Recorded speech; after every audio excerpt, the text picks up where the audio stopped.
Hello, good afternoon, and welcome to the Site Core and Lab webinar entitled Neuromarketing 101, Leading Your Industry by Emotionally Engaging Customers. I'd like to introduce you to our presenter today, Daryl Scott, Director of Human Technology at our partner lab. Daryl is an internationally renowned author and developer on the subject of neurolinguistic programming. He's one of the only 4 accredited NLP developers in the UK. Daryl brings over 12 years of insights from NLP and psychology back into an agency environment, positioning Lab to be industry leaders in the emerging field of neuromarketing. Daryl has a prestigious career as both an agency founder and leadership consultant. He has built several business and worked with brands like Deloitte, Barclays, Pret A Manger, Microsoft, and Apple. The presentation today will run for 45 minutes, and once the presentation is over, we will open for Q&A. Please submit your questions on the question box of your GoToWebinar console. You can submit your questions at any time, but they will only be answered at the end of the presentation. Daryl, thank you. Over to you. Thank you, Talia. Good morning, everyone. Today's presentation, or the topic on the table, is neuromarketing, or Neuro 101, and it's an interesting topic to begin to cover, and it's interesting to think about how to pitch it. So for you guys listening, wherever you are, I'd imagine some of you have some insight into this topic, some awareness of it. You've seen a lot of it in the press because it seems to have exploded a little bit recently. And for some of you, it's going to be brand new and a new idea entirely. So I put together a presentation which hopefully covers in fairly broad terms what neuromarketing is, and with a real intention towards giving you some practical takeaways, to giving you some ideas that you can take away and apply almost immediately. Or if you wanted to commission your marketing or get involved in it, how to avoid some of the pitfalls that are frequently seen. So the running order for the presentation, just at really high level, why would you use neuromarketing? I mean, why bother, frankly?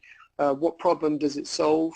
And then what is it? So a bit of a definition, because there's a really wide range of opinions in terms of what neuromarketing is, and there's a bit of contention around it, so which is a lively and interesting debate to have. And then thirdly, how would you do it? So what sets it up for success? What are the most important things about looking at using these kind of new tools to measure the impact and success of what you're doing? And then I've provided 6 takeaways which are kind of fun to go through, but at the same time give you some real solid principles that you could immediately apply to anything online. So before I begin, I'd just like you to take a few seconds to read this slide through from top to bottom.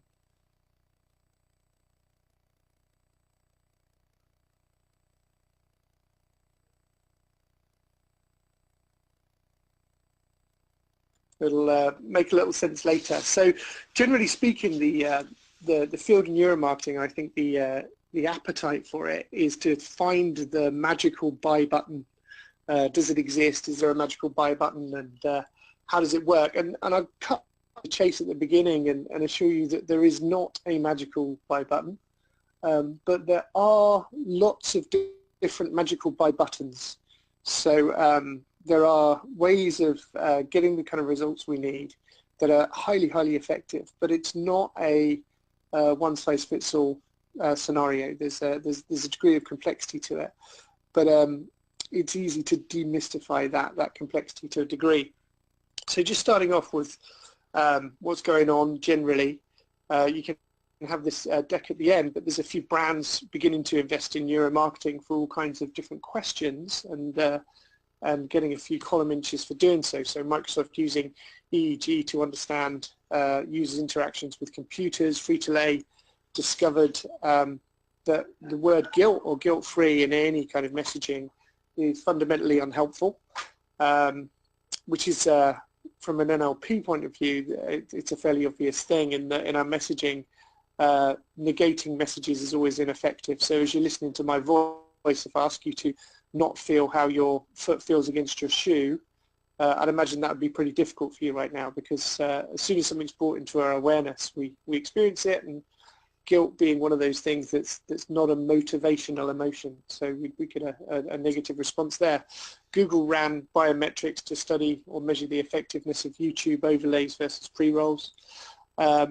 Daimler used fMRI, which is not something I'd ever use in neuromarketing. I mean, it's for reasons that I'll probably mention later, but they used it to really look at the pleasure centers of the brain and work out that cars which looked more and more human in appearance created a different kind of reward response than cars that were less human.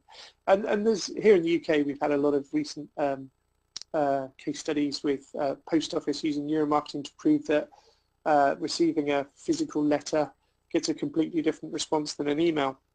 But you know, how much of a different response is really quite extraordinary.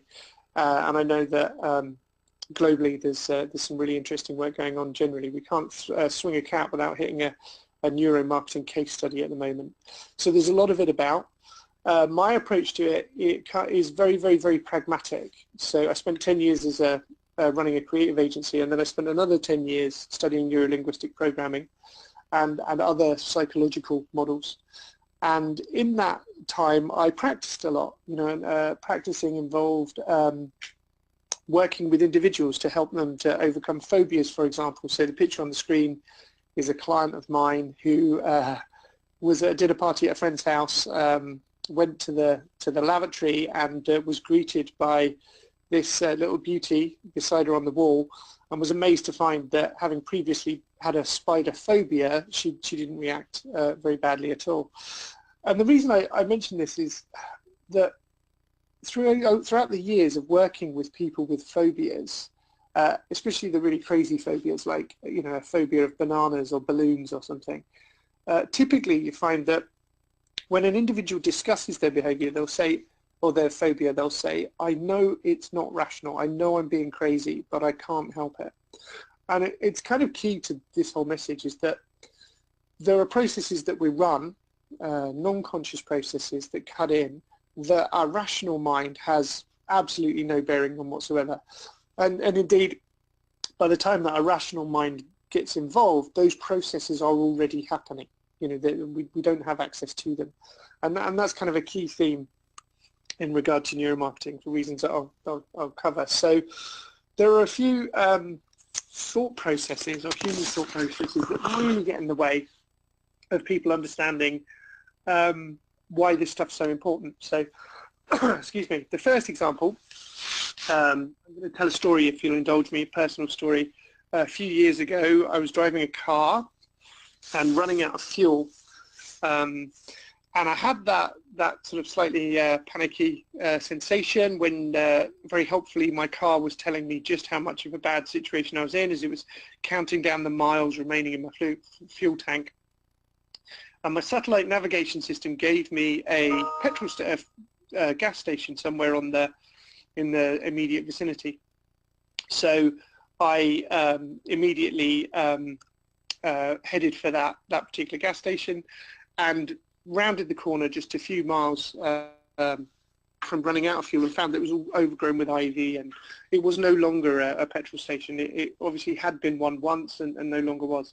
So I was now down to my last few miles in the tank, and the person next to me said, hey, have you ever noticed that when you're running out of fuel, the steering gets lighter in the car? And I kind of steered for a bit and moved it side to side and said, oh yeah, so it does.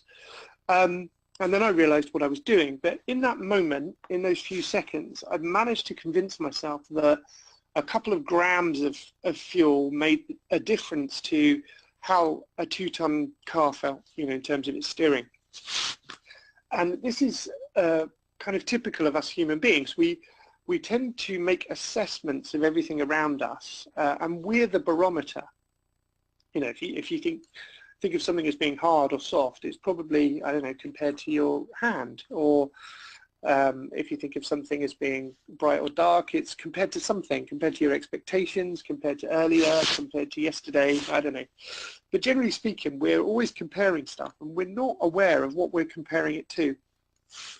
And in relation to neuromarketing, to our responses and our behaviors, when we judge them ourselves, we're almost like using an elastic ruler, because we're not paying attention to the fact that we're changing constantly.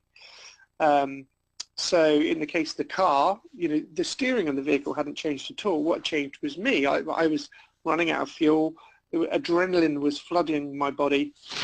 So of course to me the steering felt lighter, but in that moment I accused the car of changing rather than myself.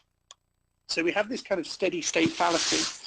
We believe that our opinion or our evaluations are consistent, and they're not. They really are all over the place depending on what mood you're in and all kinds of very, very human factors. So how do we get away from that? How do we get away from that kind of corruption, that sort of, or at least be aware that you know, when we're using conscious or rational opinion, there's a huge degree of bias in there just from one day to another. And the other challenging aspect of talking about neuromarketing is that there tends to be an association, or a lot of people think of anything that's not conscious as being stupid or zombie-like. So if I'm not consciously aware, then that's me being a mindless zombie, and it's the opposite of the truth. Because in reality, our conscious mind can handle a bit of information, let's say 7 plus or minus 2 chunks at once, whereas our non-conscious mind can handle a huge amount of information at once, 120 at least bits of information simultaneously. So, excuse me, for example, as you listen to my voice at the moment, there are things you're probably not aware of, like how light or dark your environment is at the moment, or how hot or cold it is, or you know what's going on around you. But as soon as I bring those things into your attention, you're probably acutely aware. But more interestingly, if any of those variables had changed, you would have become instantly aware of it. So we're tracking our environment, we're running all kinds of processes at the same time.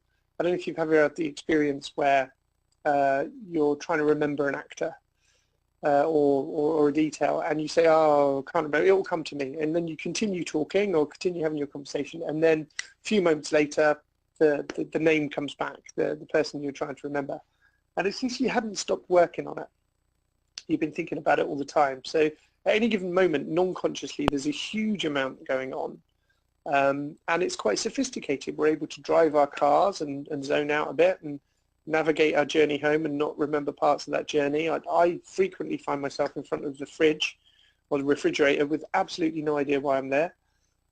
So our unconscious mind does kind of run the show, and it's very, very sophisticated, and it makes all kinds of choices, and it's not stupid. In fact, if anything, it's a bit cleverer than our very narrow focus of consciousness.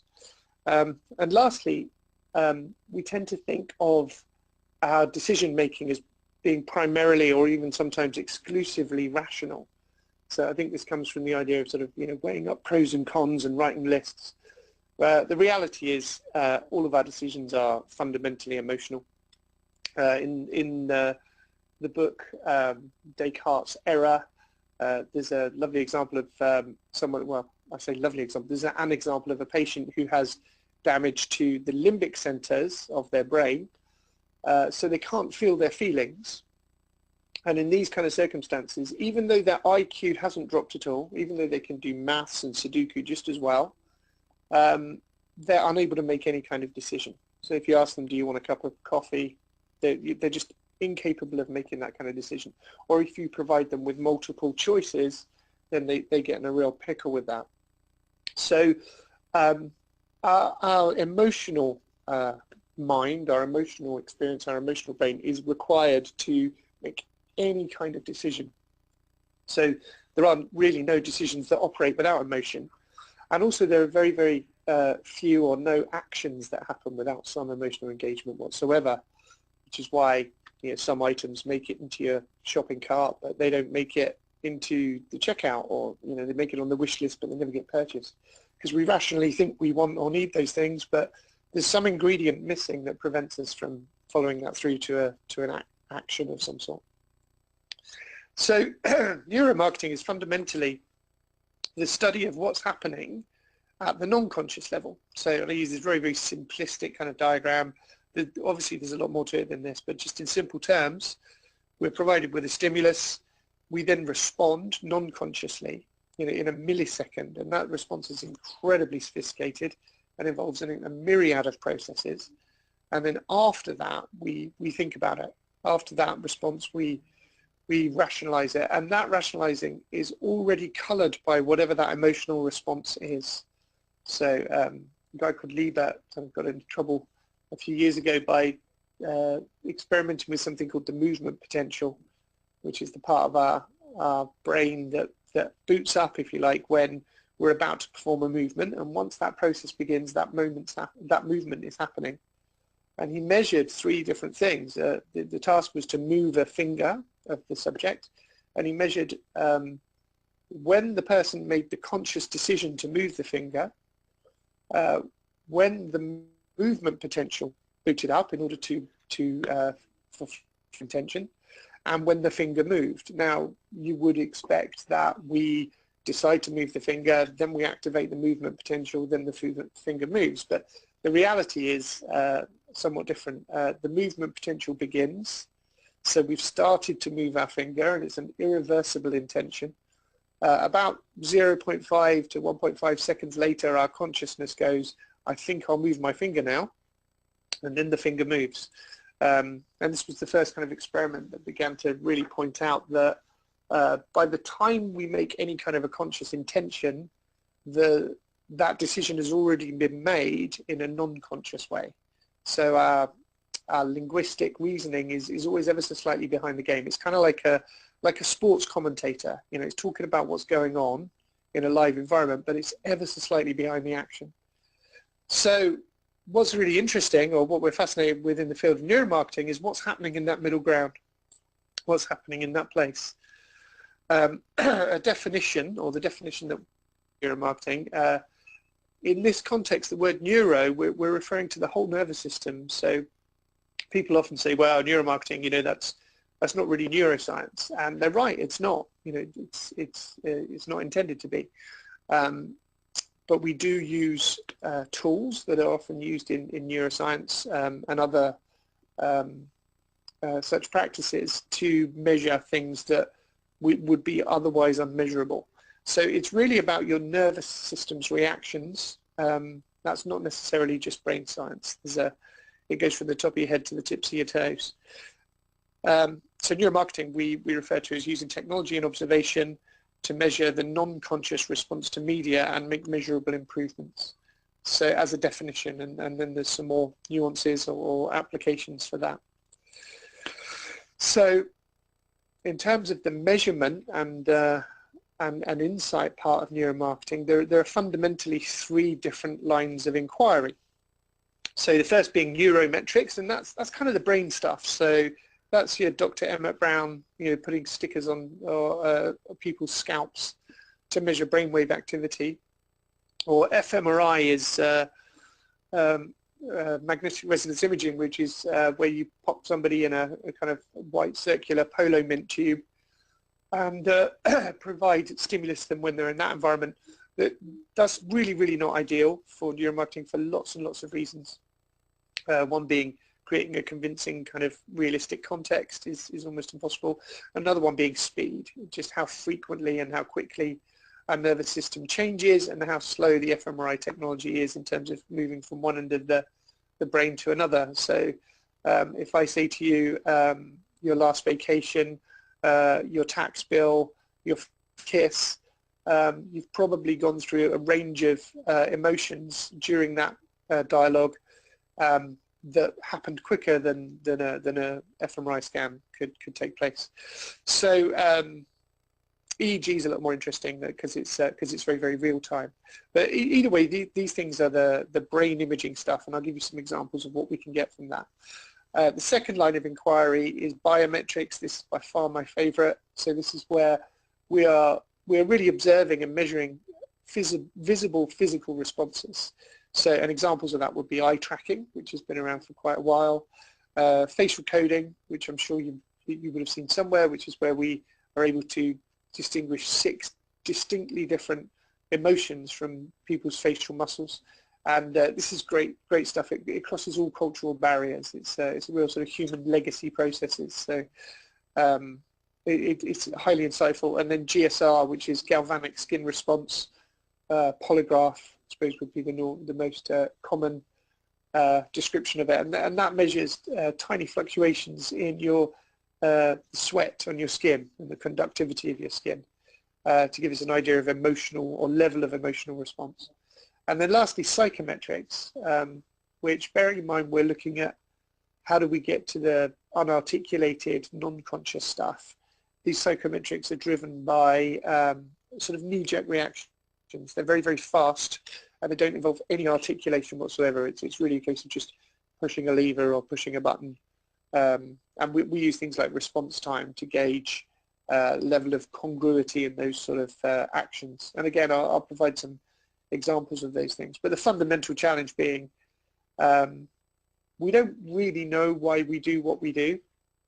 So if you ask someone, what did you do, A or B, and they tell you A or B, obviously you don't need neuromarketing to observe people's actions and make sense of that.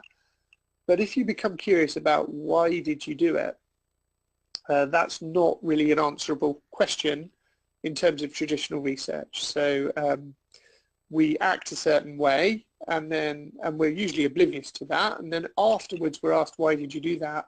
And we're unable to successfully recover the moment. The reasons why are so complex and so fast that we don't really have access to them anyway. So when we're faced with those kind of questions, we'll make it up. We'll make up a good, convincing narrative of why we think we would have done what we did, but the reality is potentially something different. So quick few examples. This is an EEG readout based on a project that I did recently. And you can see the kind of things that you're able to discover from EEG. So in this particular example, there are 2 lines for each of the descriptions. The first line is the immediate response within the first couple of seconds, the thin slicing response, which is always insightful. We learn a lot from so many of our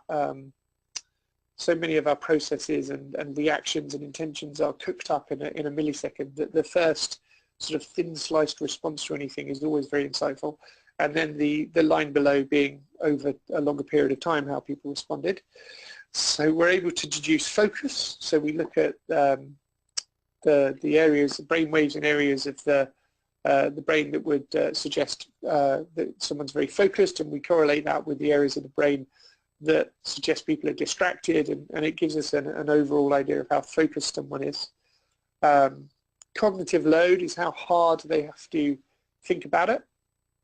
So it's just how effortful it is to interact with the website or whatever else. Arousal is an idea of how emotionally engaged we are, and then motivation gives us an idea of how active that arousal is, or is someone getting in the game or are they stepping back? So for example, if you imagine a high level of arousal and a high level of motivation, that's fantastic. We're thoroughly engaged. A low level of arousal, a high level of motivation, that's okay. That's kind of like seamless UX. We're just whizzing through it. It's not making us too emotionally aroused, but we're getting our intentions met. It's quite functional, providing the cognitive load isn't too high. Whereas if our arousal is high and our motivation is low, then that's a negative response, because we're being aroused by the media, but we're not feeling the desire to interact with it. So as a high-level overview, coming back to cognitive load, this is a really interesting one for me. There is a mantra in UX, which is don't make me think, and certainly that's often true, as we'll see later. Frictionless, seamless UX and design that almost you don't notice you're using it is great. However, there are limitations to it. So earlier on, I showed you a Blackboard slide that had a load of words on. So can I, at the beginning of the presentation, there was this odd silence bit, and you read a slide. If I can ask you just for a moment to remember which words you remember, what do you recall from that slide? And then just notice that the items I've circled are the ones that were letters deleted. Now, invariably, if you're like most people, those would be the words that you'd remembered from earlier in the presentation. The reason is because you had to work harder, because there was some kind of cognitive strain. So worryingly, in lots of contexts, we work very hard to remove any kind of cognitive strain, but the reality is in certain contexts, if we want to make something memorable or engaging, sometimes there's a need to actually increase or activate that cognitive strain. We wouldn't get addicted to games if they were just too easy. So in terms of UX, certainly sometimes we want to create a frictionless experience that's unarousing and highly motivational, but sometimes we want that cognitive load to be there as well and a bit more arousal. This is a lovely example, the Project Oxford's API that Microsoft have brought out based on face coding. So as you see down the left-hand side, I've listed the emotions that it is able to detect. And the real game changer recently is the second one from the bottom, they've added neutral. The first time I started playing with face coding software, I would set myself up all excited to play with this new technology, and I'd turn it on and it would look at my face and it would just say sad. and I wasn't sad, I just have a face that looks like that. So adding in sort of benchmarking and neutral responses is massively helpful, because then we're looking at deviations from that and measuring change, which is really important, rather than putting a judgment on base state, which could be misleading. But this is becoming more and more accessible. This kind of stuff is going to become commoditized. It's going to become extremely accessible over the next few years, which is why it's important to understand it and know what you can do with it, and more importantly, what you can't. GSR, or galvanic skin response, we wire somebody up to a device that gives us skin conductance, and we can conclude levels of emotional arousal. Obviously, we don't know what type of emotion, we just know they're aroused, so we'll need to correlate that with some other awareness. This is an example quickly where I've looked at a product on different retail sites, so the same product in different online environments, and I've correlated the emotional response with the implicit response, so the sort of psychometric response. So above the line are the people who liked or the pages that were liked. Below the line were disliked. To the right of the vertical axis, people were engaged. To the left of the vertical axis, people were emotionally disengaged or passive. The dangerous quadrant here being the top left quadrant, because this is where people think they like it, but their emotions are telling us a very, very different story. They're kind of going to sleep. So by correlating these things together, we get a bit of extra insight. We're not just finding out, did people enjoy the experience or not? We're looking at what level of emotional engagement there is as well. I'll come back to this study because there's some lovely insights from it in a moment. Lastly, very quickly, psychometrics. This particular example is some packaging. We could do it with brands, but the intention here, or the game here, is to work out what someone's non-conscious perception is of something, and we do it by showing them the stimulus and getting them to respond very quickly, and we measure their response times in milliseconds to work out how much they do think that, or how much it's a challenge to allocate a certain judgment to a certain feature. It gives us a very good idea of what someone's non-conscious perceptions are, what they really think without any of the rational story. So it can be really, really helpful for understanding overall kind of effect and whether people really like your brand or the way you display information. I've also put this slide in just to be helpful really in terms of looking at the processes that I've covered, so EEG, eye tracking, galvanic skin response, implicit response, face coding, and considering how they can be done as a laboratory individual test with a high degree of attention, and how many of them need a large sample size. Obviously some sit nicely in both camps. We also correlate this with loads of other models. This is our behavioral psychology model. We have a synthesis that we've based on these different empirically proven studies, or in some cases not empirically proven, but different sources of insight. So for behavioral psychology, we use these 5, and then we also use nudges and things from behavioral economics as well. So moving on to how you would run a neuromarketing study or set it up for success. there's a few principles to this that are really important. One is starting with a question. It can be very easy to look at the tools and the outputs and find them fascinating. I'm a bit of a geek, I'm attracted to them. But by the same token, we need to know what it is that we're trying to do. So firstly, what's your intention? Are you looking to be disruptive with this particular media, or are you hoping to create an under-the-radar experience where people just sort of trust it immediately, and it kind of lights up the associations or their expectations in a way that makes it quite frictionless.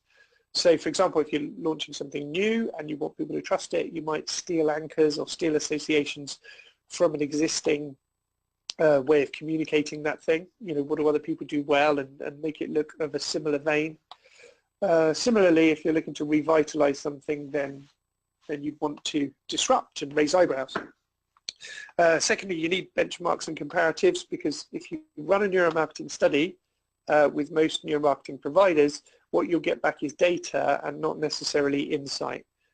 So you need to have some benchmark.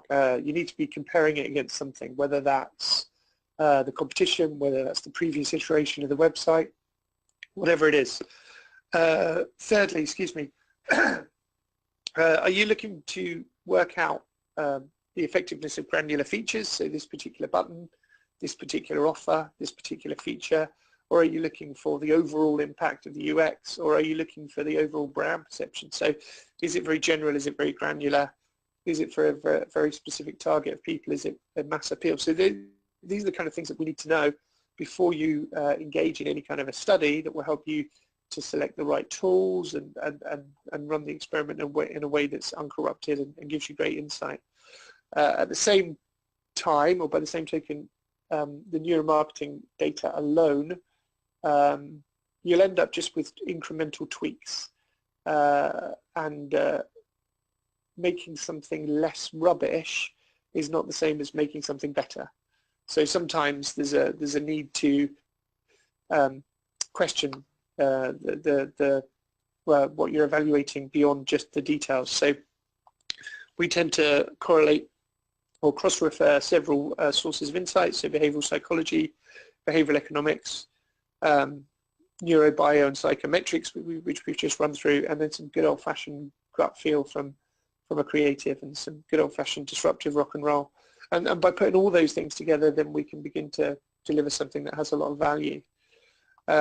Moving on to application, because I was keen to give you some takeaways before we ended. I've gone through 6 takeaways here. They are pretty immediately usable. So saliency, sensory qualities, animation, emotive language, sensory language, and anchoring value. And I've got examples of each, so I'm going to whiz through just to give you some takeaways straight away. Saliency is about how we visually respond to stuff. I'm going to show you a very quick video. I'll talk over it. But as you begin to look at this video, there is an optical illusion happening. So the chap that you're looking at on the right-hand side is holding a sort of makeshift cardboard pair of nuts. And if you pay close attention to them, you'll see that they create this kind of 3D shape. As we zoom in, it becomes even more convincing. And then the person to the side is going to pass a standard cardboard tube through. Now, begin to notice at the point where it all goes wrong or doesn't make any sense, just notice the experience of that. You may get the temptation to laugh, or it's just kind of weird to see something that doesn't make sense in that way. So I'm going to pass it back through and zoom out again. Bear with me, this video takes a few seconds, but I'm just explaining there's no trickery going on. It's a pretty standard cardboard tube, and it's essentially an inside-out model. So a bit of a Blue Peter project. For those of you not in the UK, Blue Peter is like kids program where you make stuff. But it's inside out, so there's only 3-sided, and just by holding it at a particular angle, it creates this sort of 3D effect. So, but what's really interesting is if you zoom out, the effect is recreated just by holding it the same way again. So even you now know exactly how the illusion works. You know it's inside out, but as you look at it from this angle, it's almost like you can't stop your brain from turning it back into the everyday experience of a pair of nuts, or what that would look like. But of course, the reason I'm showing you this video isn't really about the optical illusion.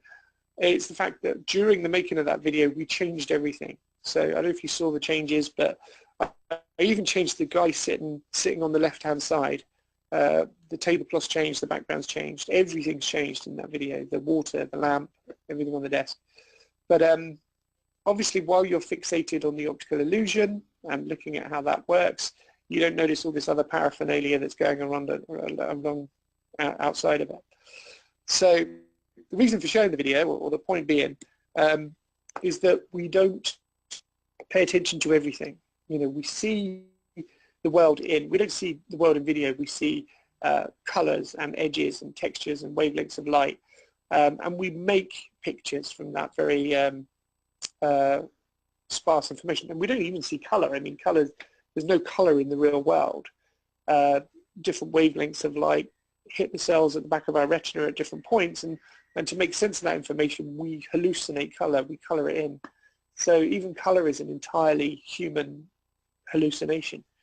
And it all happens immediately. You know, you can't visually experience something without color or without depth or texture.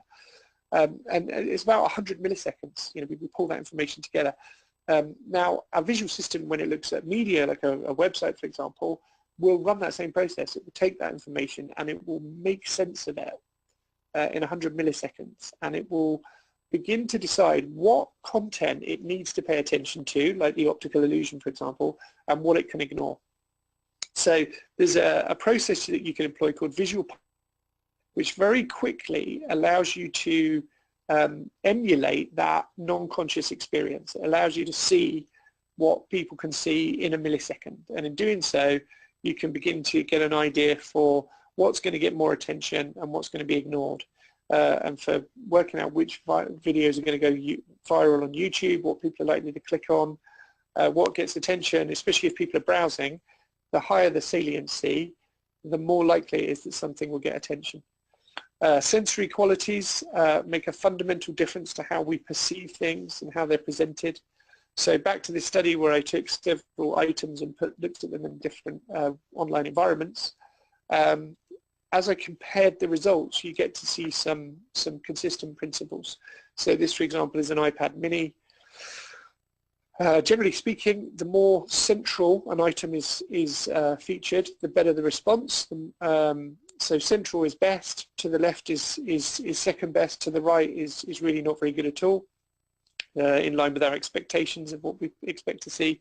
The anomaly here is the second but last one on the right-hand side, the second from the bottom, where we've got a very large image, which you'd expect to get a good reaction, but it's performed very badly. And if you look at the UX around it, if you look at the amount of colors and the clutter, you can see how that's creating a less of a enjoyable experience. And if you correlate that to the heat map, you know, the eye tracking heat map, you can see that the attention is all over the place. Whereas the items that scored much higher, the attention was grouped around one area of the page fundamentally. So this is a speaker system. Again, the same kind of principles apply broadly. The reason I show this one is again, the second but last example, I thought this would perform really well because the item is at an angle. And generally speaking, items that are organic or at an angle perform much better than items that are just straight on. But this one performed really badly. So that didn't make a lot of sense to me until I realized, well, the item's facing away from the user, which has a negative emotional response rather than towards. Just quickly touch on any kind of, if you display clothing, for example, modeled is always better than non-modeled. Really, really consistent theme there. Again, larger the imagery, the better. If you look at the second but last one on this that performed really badly, this is a modeled piece of clothing, but it's right down here at the bottom with the unmodeled ones. But you can see that the way the image is cropped, it's chopped off the person's face, and when we do that, we're essentially making them a mannequin. The ones on the top left, we can see that there's, you know, it's lighting up all kinds of human processes in terms of the attractiveness of the model, which obviously does have an impact. And the realness or the organicness. The third one's interesting because she's looking away, so we're getting a slightly less impactful result than the first two. And even in the unmodeled items, the one that's featured at an angle is more appealing than the one that's featured front and center, which is the last one of the bunch. So generally speaking, in terms of principles for sensory treatment, color is better than black and white, larger images are better than smaller, central, the more central, the better the reaction to it, and then the more organic, like featured at an angle or ruffled up, the better. So a couple of simple examples. This is a lovely picture, it's very beautiful, but your emotional response to it is not as much as your response to this. So it's fundamentally different. Our nervous system is activated differently by enlarging the image and coloring it in. This is a nice product shot, but it's not as nice as this.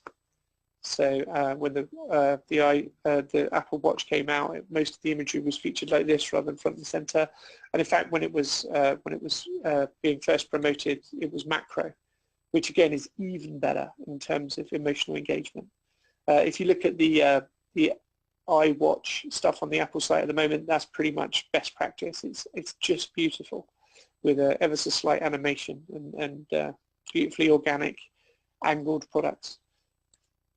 Food is very, very appealing. Generally speaking, our contextual brain will go for sexual or food images first and foremost. So food works really well. The same principles apply. If we make it bigger and juicier, it's better. But at the same time, we can just drain the emotion out, or we can even make it unpleasant. We can get it really wrong with food and make it something that creates a negative response because we like food to be fresh and beautiful. Animation, generally speaking, we like things to animate in a certain direction. There was a lovely experiment by a guy called Richard Petty a few years ago who took a load of students into a language lab in 3 groups of 50, played them a recording that involved music, and the dean of the university advocating an increase in tuition fees. He said fees are going to go up, it's going to be great, we're going to buy loads of great stuff. The 3 groups of 50 were given a different instruction. The first group were told to nod their head while they were listening to these headphones. They thought they were doing market research. The second group were told to shake their head from side to side. The third group were the control group. They were just asked to remain static. They were asked afterwards loads of typical market research questions, like what do you think of the headphones? You know, how much would you pay for them? What do you think of the color, etc. But they were also conversationally asked what they think of tuition fees at the university next year, which was obviously what the guy on the recording was promoting. In all cases, the head nodders thought it was a great idea for the fees to go up. The head shakers were highly resistant, no way, outrageous suggestion.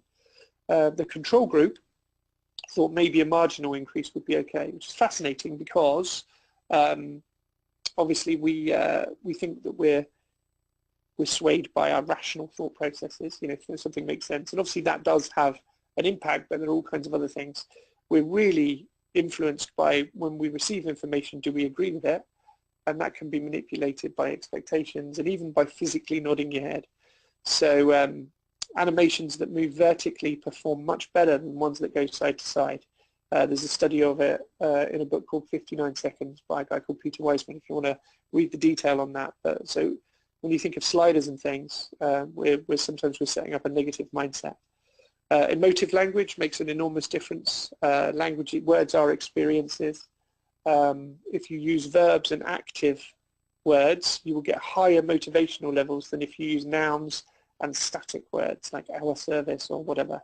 So the more you can get a verb in to your navigations or to your language, the more actively individuals will respond to it. Words are fundamentally experiences, so it's worth paying attention to that. And we also process language differently in terms of our senses. So we can, some people prefer visual language, some people prefer auditory language, and some people prefer kinesthetic language. There are 3 examples on this slide, so you can have a quick read if you like.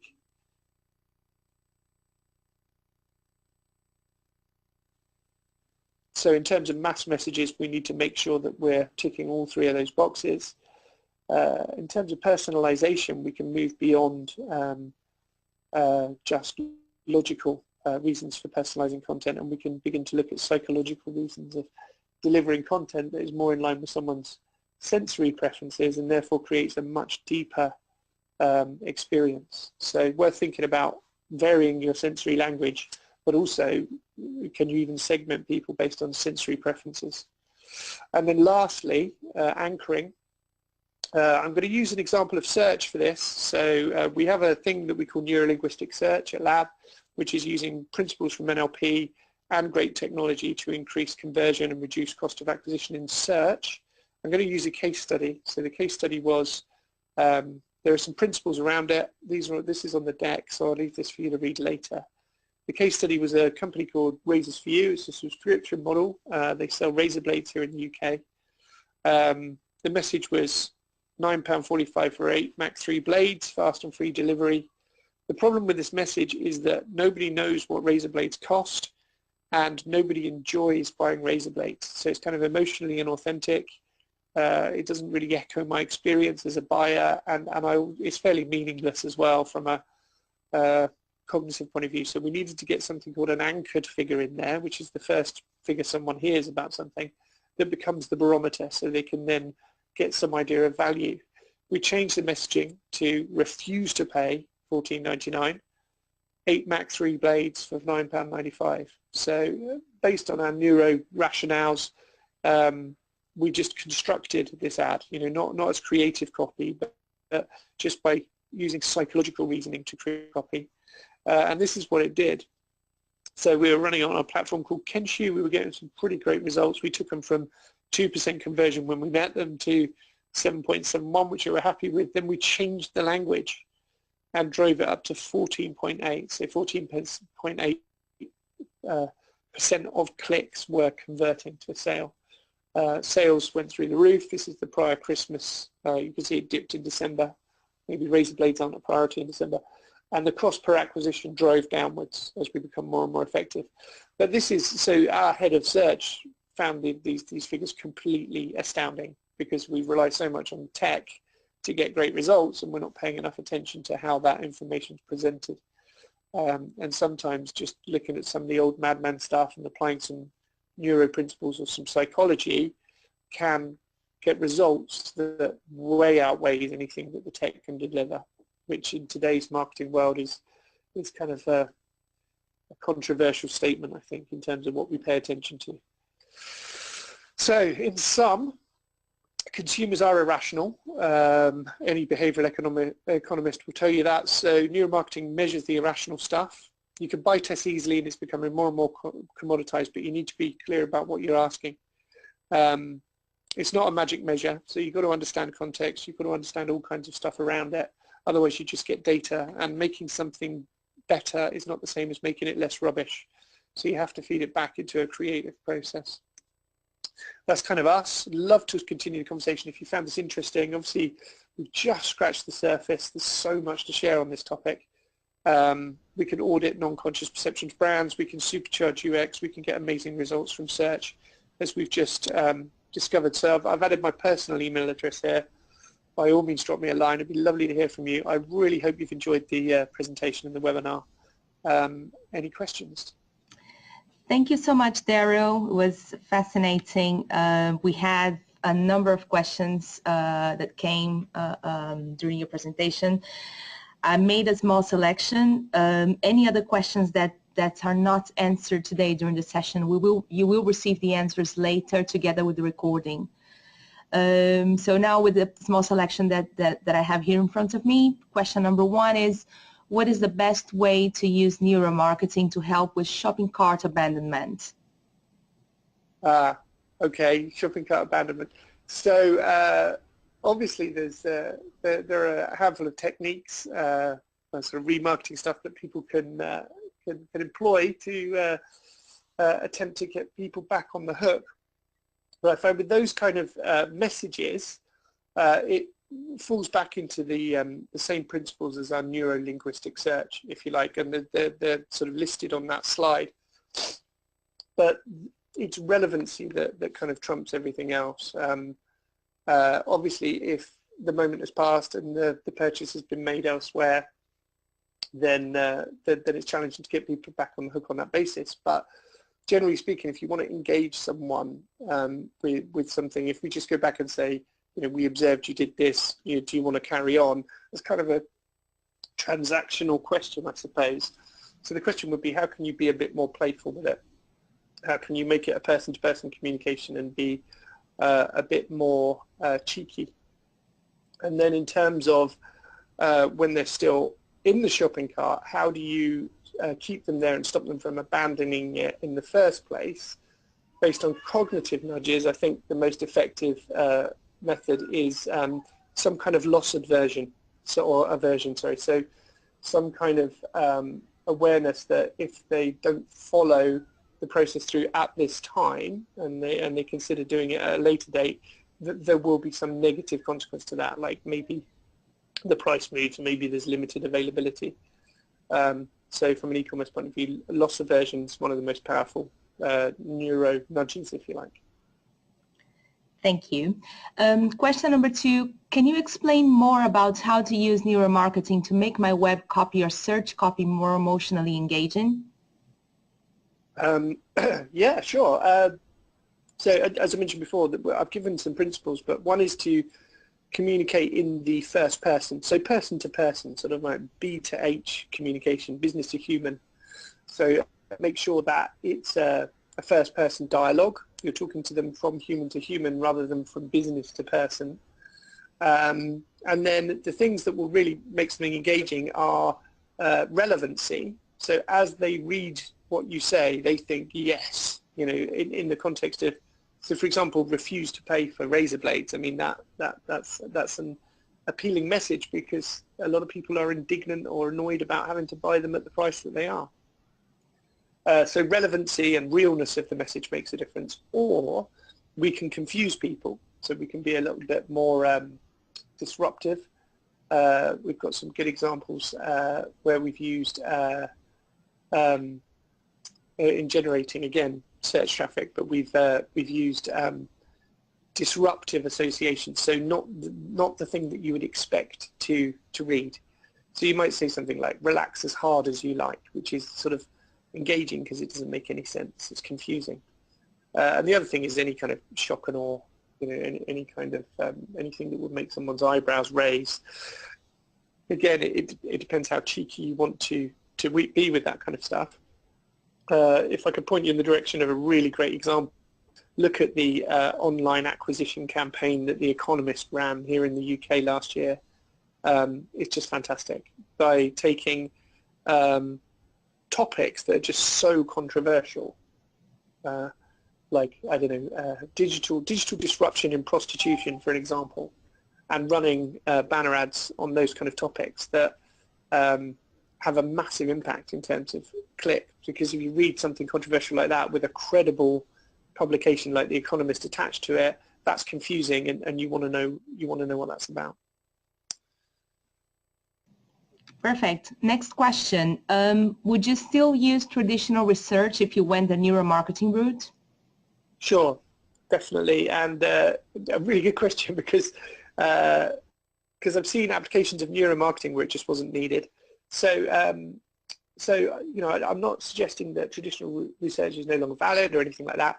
It's just being clear about what we can learn from it. So, if we're looking for how people what people do, like usability testing, sometimes it's better to just watch them, and not worry about neuromarketing. Just watch what they do.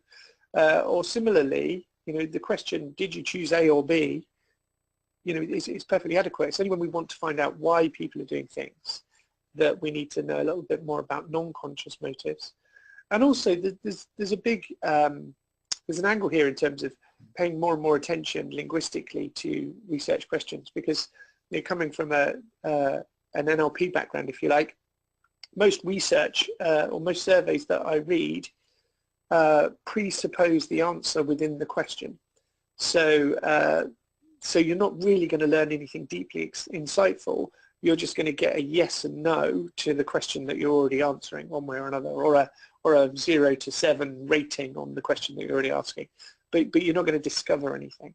So So I think sometimes traditional research is realizing that in many cases we're only going to confirm or contradict what we're already thinking. We're not going to discover anything new because the answer is already presupposed in how we've constructed the questions. Thank you. Next question, is neuromarketing only applicable to commerce sites, or can I use it for my B2B site as well? Yes, I think you can use it anywhere. The fundamental is that ideally with neuromarketing, we cross all barriers. We cross gender barriers, we cross culture barriers, and we certainly cross made-up, defined business barriers like B2B or B2C, because we're really just going straight for what is the human, non-conscious, emotional response to the media that we're providing and the language that we're using. So, you know, the responses may differ from one segment to another, so of course we need to make sure that we're testing the right people to get the most insightful results. But the beauty of neuromarketing is that we cut through everything and get to what's really going on at a human emotional level. Perfect. What is the best example you can give of a site with really bad emotional engagement? Really bad emotional engagement? Yes. Oh my goodness. Well, you know, and Amazon's pretty bad, but I don't think they probably mind very much because you know, what they lose in emotional engagement they make up for in brand and service and delivery and you know, equity and trust in their one-click world. So but yeah, if anything where the image is placed on the page in a fairly small way, you find yourself frowning to trawl through the copy to get the information that you need. So Amazon, you know, wonderful business though it is, you know, if they paid attention to the UX stuff, I think could do even better. Okay. Next question. I'm a small business and I don't have a big budget to hire a neuroscience agency. Can neuromarketing be done on a small to medium budget and be done effectively? Yes. Yeah. I mean, there are so many easy wins. So saliency would be a good one because, you know, this is the process that you can use for saliency is very accessible. In fact, we don't even do it ourselves, but we can I can point you in the right direction. Generally speaking, a neuromarketing project would be about 10,000 sterling to begin to get some sort of insight. Sometimes more, depends what you're asking. But the other thing with this is you don't always need to do it. So the beauty of being an agency that invests heavily in this stuff is that we're beginning to see really solid patterns. And we're beginning to see insights that are coming through repetitiously. And those insights are going to become more and more. So I've shared quite a few here today already.